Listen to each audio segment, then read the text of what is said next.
What's up guys, welcome back to the channel. So if you clicked on today's video, you were most likely looking at an S550 or a New Edge. Now I know these cars are two totally different cars, but they're both really good in each of their ways. And so obviously this is a New Edge body style and this is the S550. Now these cars are pretty much 20 years apart at this point.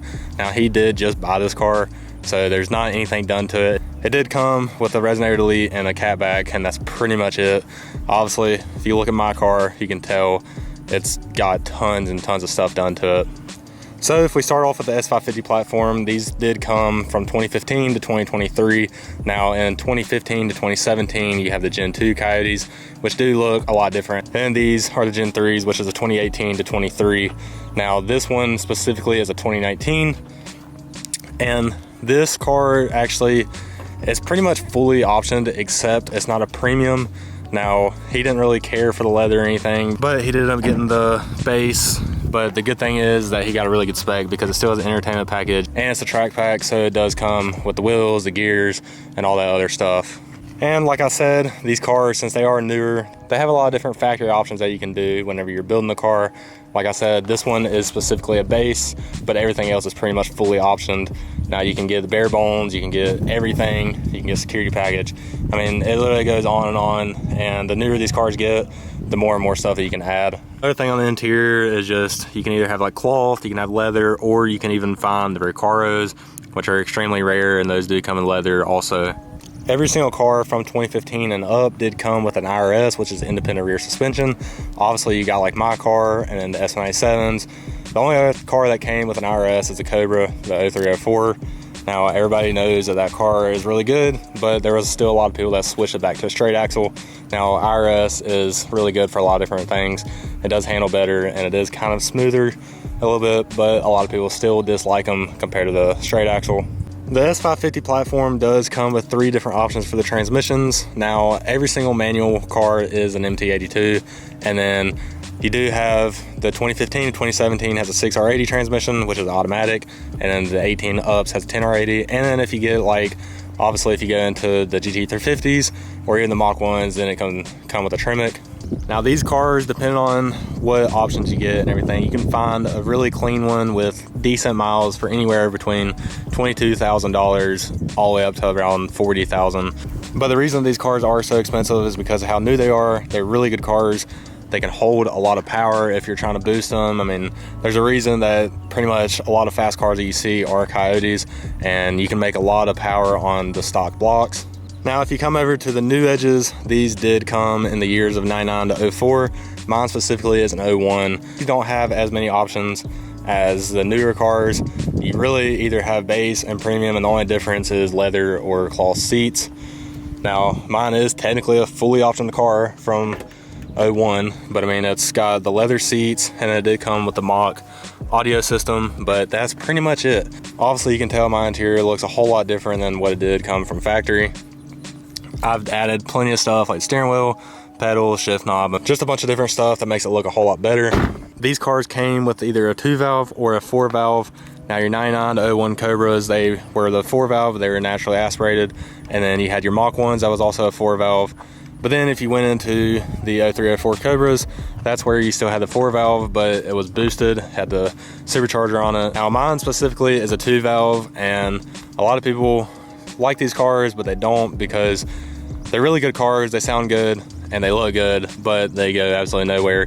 And the 2-valves, they can really only hold around 450 horsepower safely, and then after that you gotta start boosting them or engine swap it, whatever it may be. But that is why these cars are a good platform. These cars actually came with different transmission options also. Now mine used to be the 4R70W, which is automatic transmission, and then it also came with a T45 or a TR3650. Now mine used to be an automatic. I did switch the 3650 in here, and it's definitely a whole lot different of a driving experience going from the automatic to the manual. Like I was talking about the IRS stuff too, is my car is a solid axle. Now pretty much every car except for Cobras, they did have the IRS. And now the reason these are such good cars is because you can find a really clean one for anywhere between like $4,000 to $15,000. I actually picked up this one with around 100,000 miles. One owner, it was $4,200, which is an absolute steal compared to the market nowadays. I could easily probably sell this car for maybe 10 grand if I really wanted to. I mean, that's kind of a stretch. Now, me personally, I might be a little bit biased because I own one, but I think the exterior of New Edges, even if it is a 2-valve or the Terminators, whatever option it is, I think they're just honestly timeless. I think that's a style that's never really gonna go out. Obviously, the S550s look good. Pretty much any Mustang generation looks good, but I think the New Edges specifically are timeless. Now, the reason that these are so good is because, like I said, you can find them cheap, and you can either boost these for a whole lot cheaper than just buying that out of the box, or you could always do an engine swap, whatever it may be.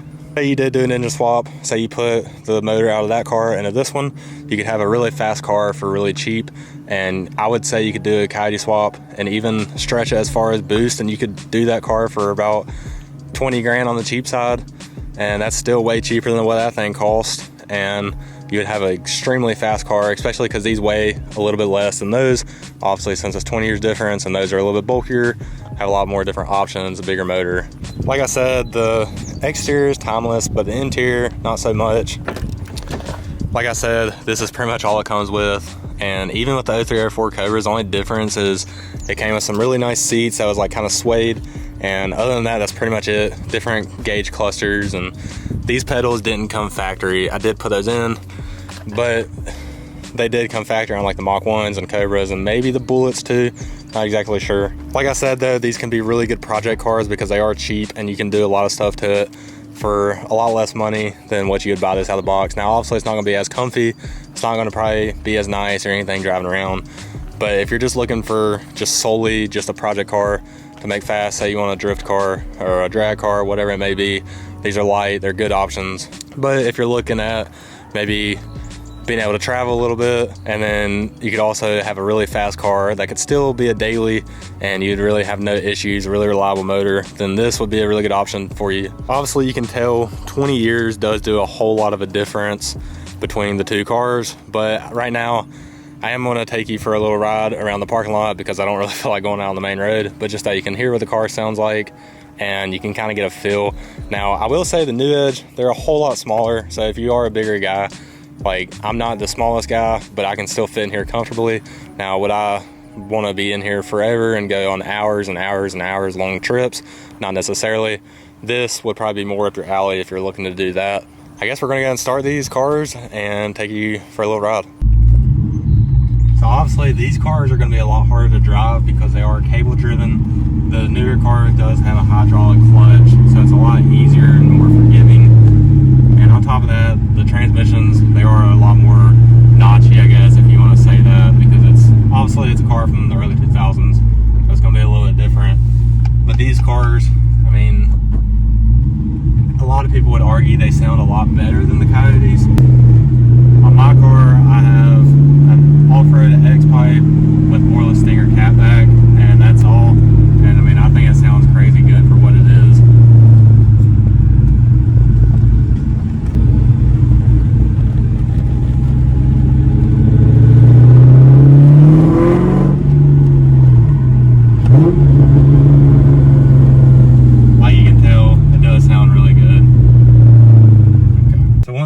About these cars, the 15 and up, they do have the push to start button, unlike my car. So if you're into like all that kind of stuff, it definitely is really cool. And obviously you got all your different kind of gauges, so like you have like a lot of different screens that you can go through. So it's definitely a lot nicer than the New Edge body style, but it really depends on all what you're looking for. Now for his car, he personally has a resonator delete and some Flowmasters. We don't know which catback it is. It's whatever came whenever he bought the car. It doesn't sound bad. I think the higher RPMs, it doesn't sound as good, but it definitely does still give it a good rumble. I will say this car is 20 million times smoother, especially transmission. I mean, the clutch, it's a lot easier to drive. You got like different options that you can do. It's like the steering, like how tight you want and everything. So I mean, it's definitely really nice compared to my car. And he's also got auto rev match. So like I didn't even get any gas right there. Now I think that's only the 18 and up cars, but it's definitely a really cool feature, especially if you was like going really hard driving on a track or whatever it may be. And obviously these cars come factory with a lot more power than those.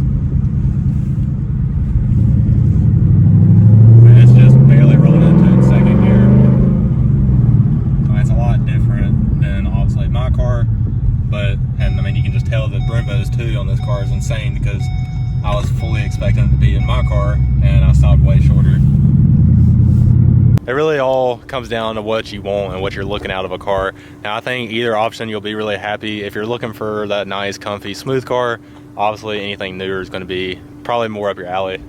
If you're looking for feeling every bump in the road and really just feeling the rawness and being able to be a lot cheaper to make really good first cars, project cars, whatever it may be, these would be a really good option too. I think either option you're going to be happy, but let me know in the comments which one you would pick.